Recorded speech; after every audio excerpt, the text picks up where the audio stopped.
This week on the Steel Report, Nobody bet on how many team members would become sick.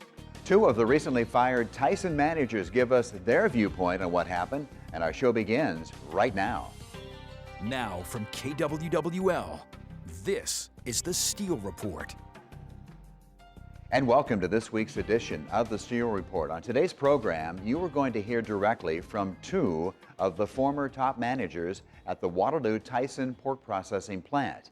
It's Tyson's largest facility and one of the largest pork processing plants in the United States.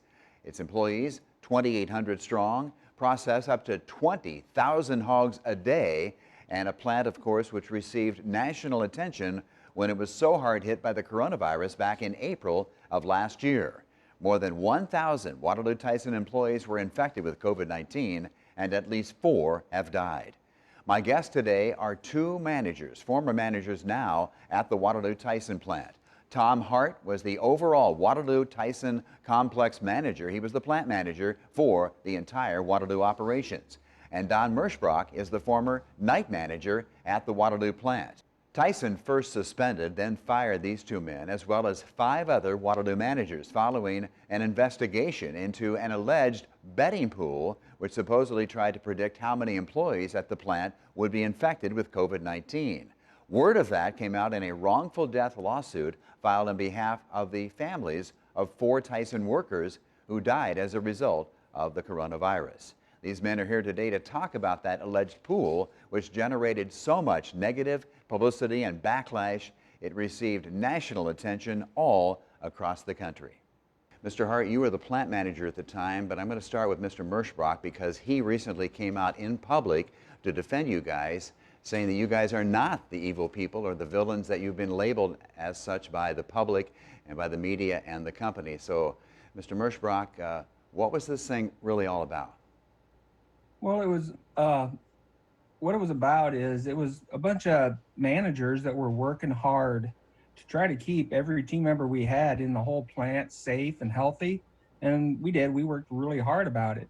And we got to the end of a mass testing we was doing to just to see how many team members were affected by the virus. And the last day, at the end of all the testing and everything, it was just more or less a way to build morale and lighten the mood a little bit, you know, because we were working hard and we thought we did a really, really good job. We thought all the mitigations that we put together over the last few months, trying to keep everybody safe, we thought we did a really good job. So what it was, we did have a pool, and it was a pool to saying that our results as far as positive cases would be better than the communities. It didn't have nothing to do with how many people got sick or anything. It was just, we thought we did a really good job, and we thought that our positive rate would be better than what was out in the community because of all the mitigations we put forward to keep everybody safe. Mr. Hart, I'm a little surprised that you agreed to be involved in the interview today, but because you are named as a defendant in that wrongful death lawsuit, and I know you can't talk much about that, and I certainly understand that, but maybe perhaps look at this as a practice deposition of sorts. But I do appreciate very much your willingness to be here, and I think your voice is an important one to help the public better understand what was going on inside the plant several months ago and some of the pressures that were placed on you and the other managers during the COVID battle. And we're going to get to that a little bit later. But first of all, from your perspective, how did you view that pool? Because you were named as the alleged originator of the pool. I appreciate being here today. 2 things that are out there on the news that are wrong about the pool is, 1, nobody bet on how many team members would become sick. I see that all over every headline of every newspaper. I hear it on the news, and that is inaccurate. And the second thing is that we as a group of managers spontaneously, like Don said, last day of testing, after all the mitigation efforts that we had put in place, we're talking that our positivity rate would be better than the community. And yes, there was a spontaneous pool that started from the inception to the finish within probably a 10-minute time frame with no more than $50 involved, betting that the plant positivity rate would be better than the community. And Ron, we did two types of testing. We did the virus testing. We did the serology or the antibody testing. What we were focused on is the virus testing, which at that time was better than the community. Mr. Hart, you're saying then that absolutely no way did this pool have anything to do with betting on the number of Tyson employees that might get sick from COVID-19. It had nothing to do with that at all. Nothing at all. The plant was shut down. It was at the end of testing. It was conversations from a lot of exhausted managers that had seen what was on the media, knew what they were doing in the plant. They were down in the dumps, but the sole conversation on that day of testing is that this is good. It's a good thing that we're testing. The results of this are going to show that we're not what the media portrays us to be, that our mitigation efforts were successful. And that conversation from I'm going to say a 10-minute time frame, that conversation turned into a pool. I am the one that put the pen to a piece of paper, and like I say, about 3 or 4 minutes from the time that it was concepted to finished was about a 10-minute time frame. In fact, when it was a random type pool that nobody even knew what the results were until the paper was opened, start to finish, 10 minutes, and it was based on the conversation that we'd all been having about the positivity rate being better than the community. Was that kind of a coping mechanism for you, maybe, or you said it was spontaneous? This happened at the end of April. It happened after the plant had been shut down. It happened at the end of the mass testing. And just to put things in perspective of where the managers and a lot of the team members were at for the past 2 weeks, despite every effort that we put in place at the plant that we were proud of accomplishing, the statements that came across the media were derogatory. It sounded as if the plant had not done anything. I had a group of managers that had tried so hard, did such a good job with the knowledge that we had, with the execution. And every day we come to work and we hear about team members that were treated bad in the community, in the stores, turning jackets inside out, not able to go to dentist, doctor's appointments, because they work for the company, spouses that were not allowed to go to work because their spouse worked for the company. Then you get home from work after putting forth all those efforts, and you see on the news that there's nothing that was done right according to the news. Morale was at an all-time low. We thought that it was a good thing that we were doing the testing. We knew that we had mitigation efforts in place for some time, especially seeing what was done in the community. We'd been wearing face coverings for about 3 weeks. We really thought, with all the negativity that was out there in the media, that this would be the one true result which would show what our efforts had done.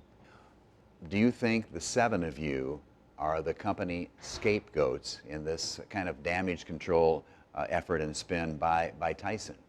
Well, I've worked for Tyson for 26 years. I've been proud of everything that the company stood for, that they've done. I don't agree with the decision that they made. However, I made a decision to enable an attorney to put words together which completely distorted the situation. And because of that decision that I made, Tyson made a decision. And it's not, I don't agree, but it's not, it's not my place to make a decision on that. That's why they're the employer. Don, would you use the word scapegoat in your case? I don't know if I'd use scapegoat, but I would say that I think with what they want to use as their brand, I think I don't believe they did us justice by not stating what the pool was and everything. I believe they, at a certain length, yes, we was used the scapegoats just to cover their brand name. Do you think the company knew about this pool for some time, or did anyone know besides the 7 managers, or how did that word get out there even? I believe that a couple days before it went national, the company did know about the pool, and they didn't think it was a big deal until it went national. So in other words, they didn't come in and say, you guys got to knock this off right now. This is violating our, as they said, that you violated the company values of respect and integrity, but they didn't say anything about that then, just about getting rid of that pool No, altogether? I believe they knew about it a couple days beforehand, and it wasn't a big deal until it went national on the news, and then it was a big deal after that. Mhm. We'll continue our discussion with Tom Hart and Don Merschbrock, former Tyson managers, in just a moment.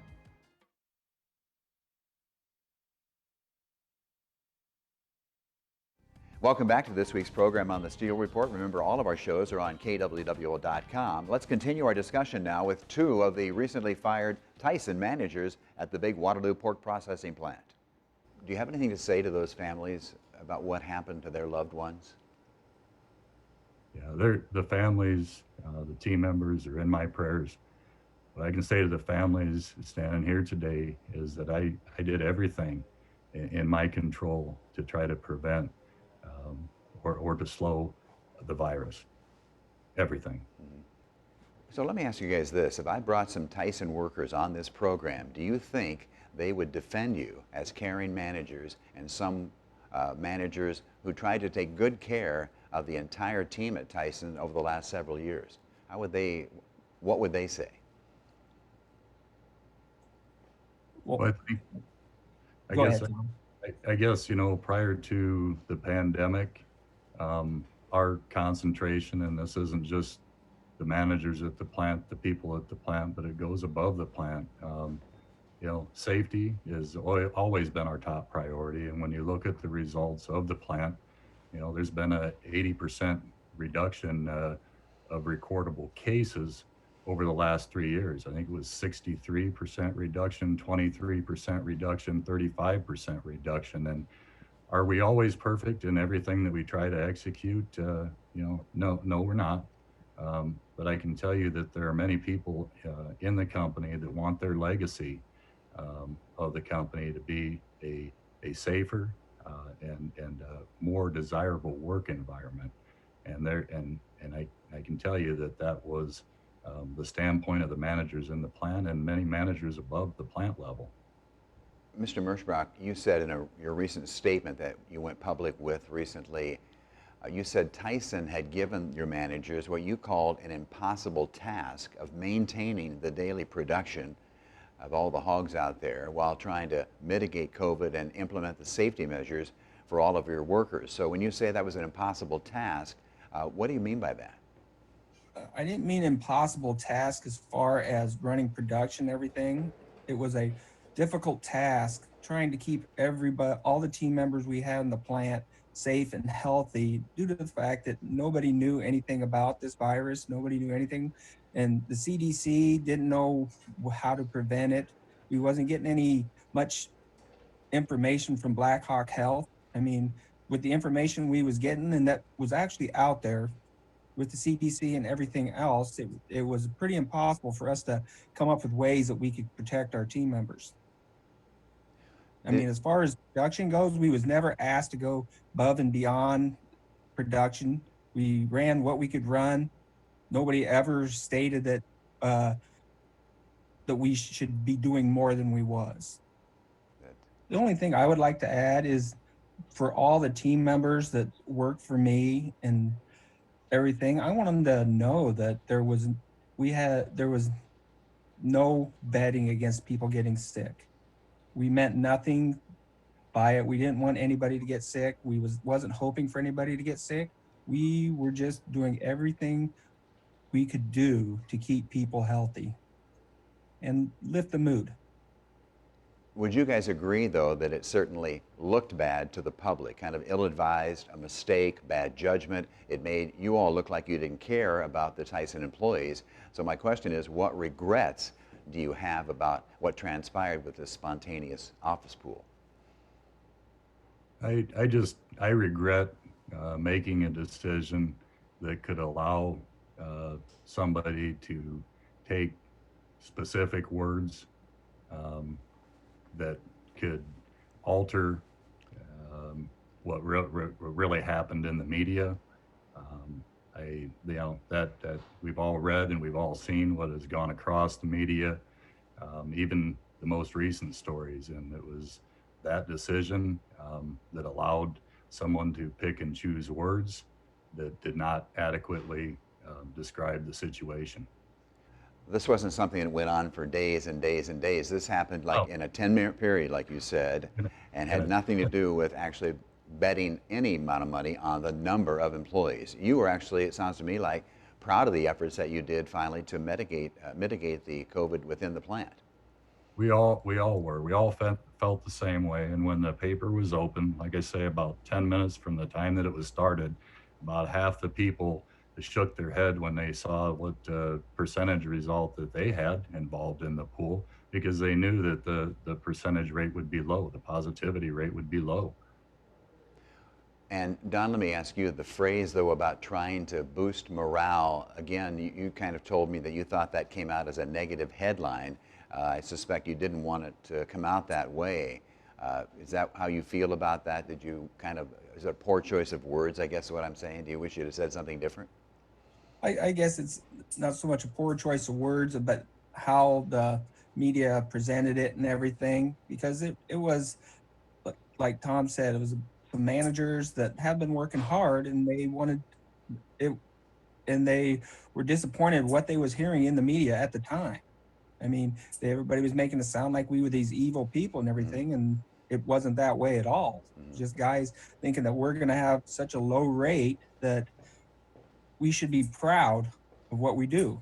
So we wanted to be proud of the mitigations we put forth and all the efforts we did to keep our people safe. Mr. Hart, you answered to somebody above at the corporate level at Tyson. So did you get any word from anyone to say we are going to keep this plant open no matter what, or did anyone at Tyson tell you anything like that? No, I had all the support that I felt that I needed. I think when we go back, we all, if we had different knowledge at the time, would have done things differently. You look back at the March era, the early April era, and the whole strategy according to the CDC guidelines at that time was basically to stay home if you are sick, if you have been diagnosed with COVID-19, isolate. It was the keep away strategy. Um, we did not know. I think there's two huge mitigation efforts out there, and one is just acknowledging the fact that there's asymptomatic team members that are out there that not a lot of people were aware of that, Mm-hmm. and the percentage of those people that carry the virus. And the second thing is the face coverings. To me, that is the most key mitigation effort that there is out there for not just the place that I worked at, but also the community. However, the direction from CDC, going back to the end of that March, the very beginning of April, was that masks would not protect you unless it was an N95 mask, and those masks, those N95 masks, were unavailable to healthcare workers. You couldn't get those. Um, I look at us being an essential business at that time. I look at the CDC direction at that time, and yes, had we known that face coverings would have helped, we probably would put them on sooner. I can tell you this: when we did put face coverings on, there still were not face coverings out there available. Our plant bought every bandana in Waterloo, Cedar Falls, surrounding areas. We bought pieces of pre-cut fabric from a local fabric store, and then we bought bolts of fabric, 60-inch bolts of knitted fabric, so that we could cut face coverings for the people at the plant, because the PPE at that time was not available. CDC direction was changing. It was fluid. Um, it was evolving. We had a team that followed the CDC guidance and put it into policy. Um, I think our circumstances on the face coverings, we posted that on a Saturday on April 4th to please bring your own face covering in on Monday, April 6th. And we also spent that whole weekend making 3,000 face coverings so that if somebody didn't come into the plant with a face covering, we would have one available because they were mandated. I got complete support from the people up above me to implement it. Again, that at that time and even now, it's not to protect me, it's to protect the people around me. And with safety at the forefront and caring about each other in the plant, there were some people that we did have to talk to because they had heard the CDC guidance a week or two earlier and said that they wouldn't protect us, but we had to sit down with those people. We had to explain to them the new findings, the new guidance, and how we were going to move forward and implement a face covering mandate in the plant. And we will wrap up our discussion with Tom Hart and Don Merschbrock in just a moment.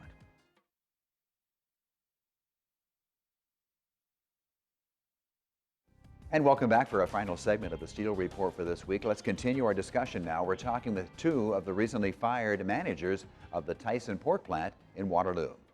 Would you like to apologize, or do you think you need to apologize to anyone about this pool that came out and as you say, in your opinions, got negative publicity that it didn't deserve?